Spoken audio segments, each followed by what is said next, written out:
Next on Good Morning El Paso, breaking overnight. One person is in critical condition after a rollover. How it will affect your morning commute. We have your round-the-clock coverage.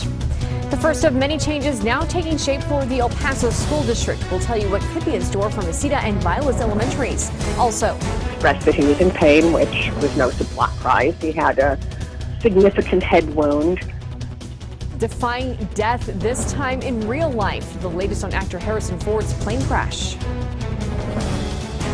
Live, where news comes first. From the Mesilla Valley and Las Cruces to El Paso and the borderland. This is ABC7's Good Morning El Paso.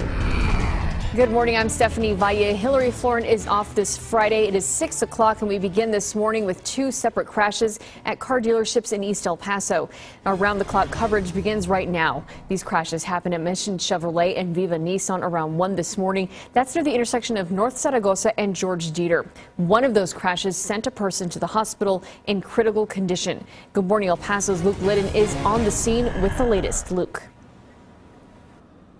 Stephanie, definitely a very bizarre situation here as two car crashes happened at two different car dealerships early this morning in East El Paso. But the most serious one was at the Viva Nissan dealership right on Zaragoza Road. This is at the George Dieter and Zaragoza intersection. And as you can tell, Zaragoza is still currently closed off with crews at the scene, and it looks like it'll be that way for quite some time. If you look closely, you'll see an SUV rolled over on the side of the road that was involved in a head-on collision at around 2 this morning. That collision damaged at least 2 to 3 cars on the dealership lot. We've also learned the person in the SUV was taken to Del Sol and is currently in critical condition. And according to emergency radio traffic, that person was ejected during the crash. And across the street, you'll see the cab that was the other car involved in this collision. You can't tell, but the front of the car is severely damaged and smashed in.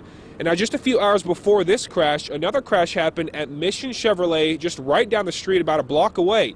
In that crash, one car hit a light pole, causing it to fall on top of a brand new Camaro. We still don't know the factors of either of these crashes, but we'll update you as soon as possible. I just tried to speak with the El Paso Police Department spokesman. He did not answer his phone, but I am continuing to try to call him to get more details on what might have caused both of these crashes.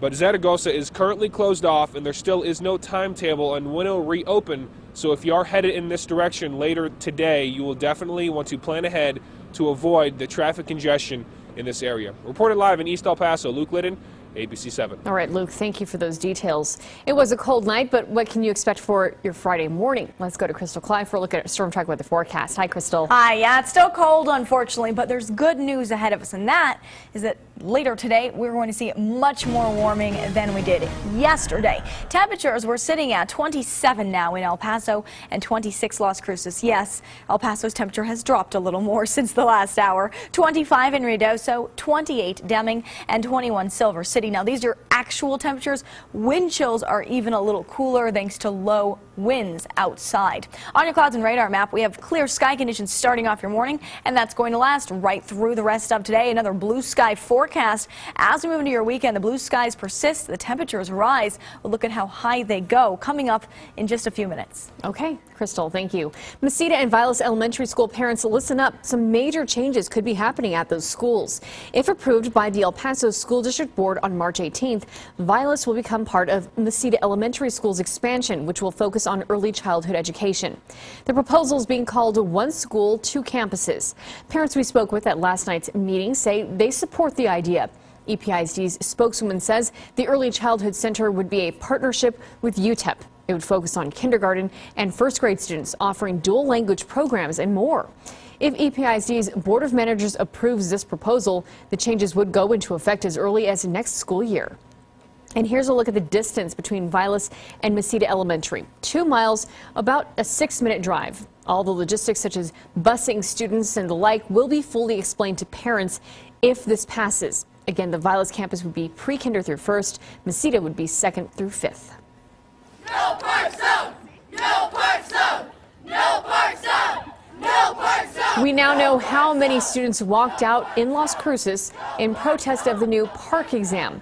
Parents had the choice to opt their student out of taking the test, but sophomores and juniors need to pass it to graduate. In all, 1,020 LCPS students walked out of class. More than half were from middle school. At 600, 420 were high school students.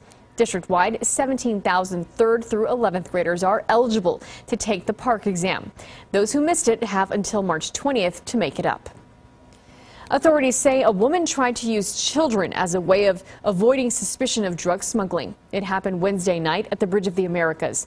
The 27-year-old woman from Juarez was arrested after 7.5 pounds of cocaine were found in the backseat of her vehicle. 2 children were also in the backseat. The woman was turned over to federal authorities while the kids were turned over to relatives. A man wanted for murdering another man in Fort Worth was arrested in Las Cruces.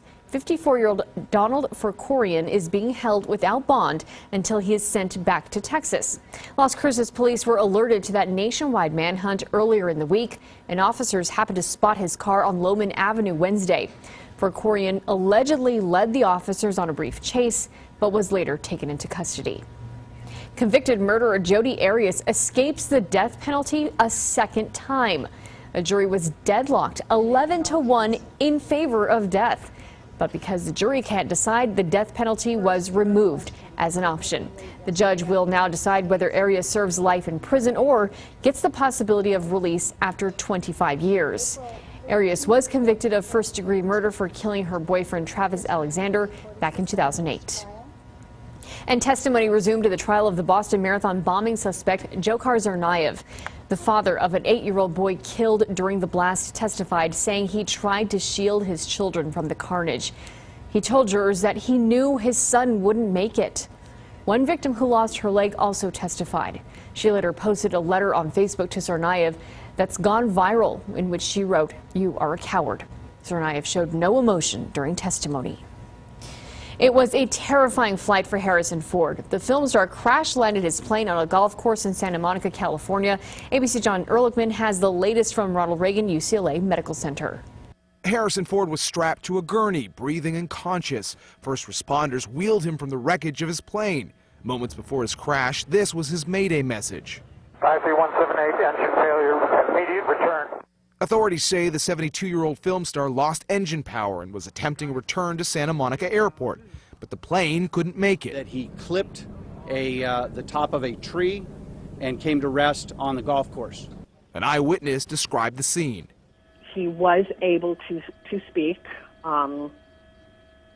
He expressed that he was in pain, which was no surprise. He had a significant head wound. The plane Ford was piloting was built in the 1940s. He once told Barbara Walters about his love of flying. I love the freedom of flight.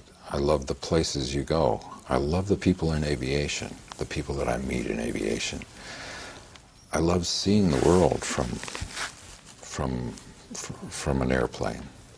I'm in love with flying. And as Ford recovers at this hospital, investigators still looking into the cause of the crash. His spokesman, meanwhile, saying he's expected to make a full recovery. John Ehrlichman, ABC News, Los Angeles. The Andrews High School boys basketball team is on fire. They're playing the state playoff Sweet 16 today.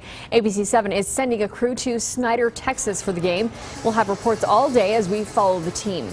Nearly 10,000 people saw the Eagles give Bel Air its only loss of the season this week at the Don Haskins Center. That final score 58-44. Now ABC 7 is partnering with the EPISD School District to give you a chance to watch the Andrews game live. We'll provide an educational opportunity for several Andrews students to do a single camera webcast of the game, and if the Eagles win, Saturday's game as well. You can find that live stream of Andrews and Dunbar at EPISD.org. The game tips off at 5 o'clock this afternoon. Again, that website, EPISD.org. And at 6:09, time to take a look at traffic with the help of our TxDOT traffic cameras, looking over on the far east side at I-10 and Americas, where things are moving along pretty quietly at this time. Just make sure you keep in mind that traffic is going to be detoured around George Dieter and Saragossa, where police are investigating 2 separate crashes. Our Luke Liddon will have more details coming up during this newscast. But in the meantime, first, it was safety concerns. Now, a whistleblower says there are structural issues with the new William Beaumont Army Medical Center. And traffic is finally open after snow shuts down highways in Kentucky. Drivers were stranded for 16 hours, back up as long as 20 miles. And no snow here as we're looking at a warm-up this weekend. Crystal Cly has your forecast. No snow, but you are right about the warm-up. So how high will we go through your weekend and even into your next week? The details are up right after your break. Thanks, Crystal. It is 6:10 and this is ABC 7, where news comes first.